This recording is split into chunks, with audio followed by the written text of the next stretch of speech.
మొలకల కన్నా పెద్దగాను, ఆకుల కన్నా బాగా చిన్నగాను ఉండే మైక్రోగ్రీన్స్లో కే, ఈ, సి విటమిన్లతో పాటు కెరోటినాయిడ్లు 4-6% ఎక్కువని పరిశోధనల్లో ఇప్పటికే స్పష్టమయ్యింది.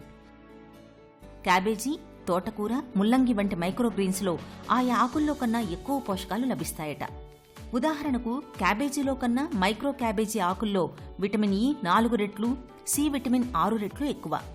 ఎర్ర తోటకూరలో కే విటమిన్ శాతం ఎక్కువగా ఉంటే ముల్లంగి ఆకుల్లో ఫోలిక్ ఆమ్లం, జింక్, నియాసిన్లు అత్యధికంగా ఉంటాయి. గోంగూర మైక్రోగ్రీన్స్లో క్యారెట్లలో కన్నా బీటా కెరోటిన్ పుష్కలం.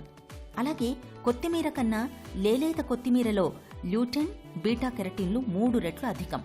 బఠానీ మొక్కల్లో సి, కే, ఈ విటమిన్లతో పాటు ఐరన్ శాతం కూడా ఎక్కువే. మొక్కజొన్న, స్వీట్ కార్న్లో ఏ, బి, సి, ఈ విటమిన్లతో పాటు క్లోరోఫిల్, కాల్షియం, మెగ్నీషియం కూడా లభిస్తే పొద్దుతిరుగుడు ఆకుల నుంచి డి విటమిన్ కూడా దొరుకుతుంది. అందుకే కొందరు వైద్యులు సైతం ఆయా విటమిన్ల లోపాలతో బాధపడే వాళ్లకి టాబ్లెట్లకు బదులుగా మైక్రోగ్రీన్స్ని సూచిస్తున్నారు.